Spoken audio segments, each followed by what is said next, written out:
Magandang buhay! Habang ako'y nagmumuni-muni at bigla akong naamoy ang aking kapitbahay.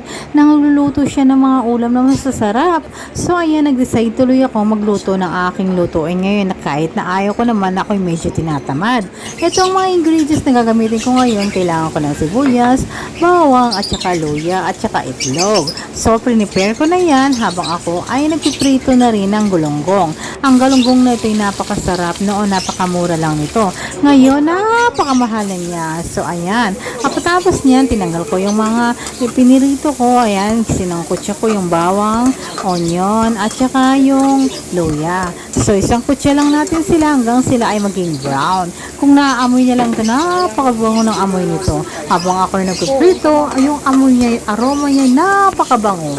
So, ayan. Habang ako ay nagpiprito ng ganyan, inaayos ko na yung aking ulam. Pagkatapos niya, nilalagay na natin mamaya yung ating piniritong galunggong.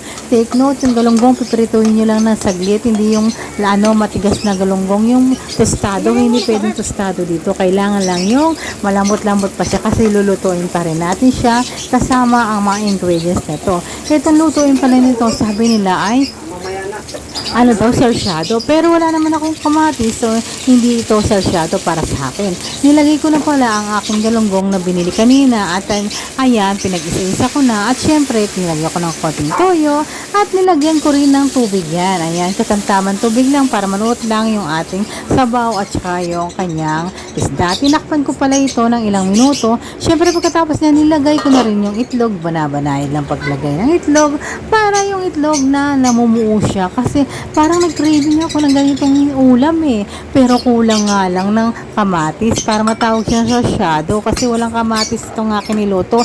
Napakamahal kasi ng kamatis kaya hindi na ako bumili ng kamatis. Okay naman, kering-keri naman pag walang kamatis. Alam niyo ba, napakasarap nito. Sa sobrang sarap at busog nito, ayan, nagsabi-sabi na naman ako. Ayan, hindi niyo alam kung mga pinagsabi ko. Ang sabi ko, solve ang aking lutuin. The best! Salamat po sa inyong panonood. Bye-bye!